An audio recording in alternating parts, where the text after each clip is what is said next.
Assalomu alaykum va rahmatullohi va barakatuh. Sizga yetkazayotgan suralarning fazilatlari sizlarga ma'qul bo'lsa, like tugmasini bosing.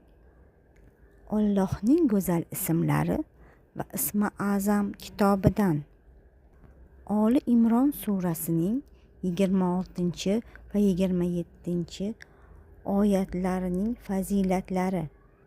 Abdulloh ibn Abbos raziyallohu anhudan rivoyat etilgan hadisda payg'ambarimiz sallallohu alayhi vasallam shunday deganlar: shu duoni o'qigan odam duo qilsa, duosi ijobat bo'ladigan ismi azam duosi Imron surasining ushbu oyatidadir.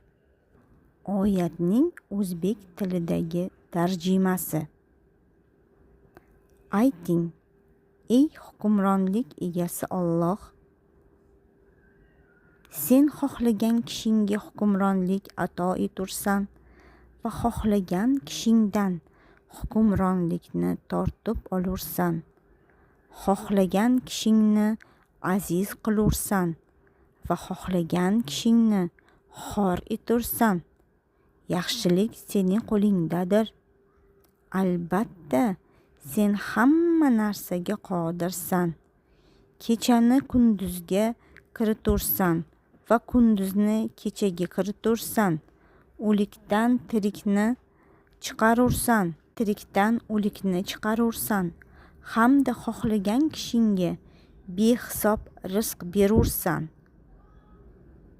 Ushbu muborak oyat haqida Rasululloh va sallallohu alayhi vasallam shunday deganlar: yo Jabbal, senga shunday bir oyatni o'rgatayki, uni o'qib Uhud tog'i qadar qarzing bo'lsa ham Alloh taolo uni uzishingda yordam beradi.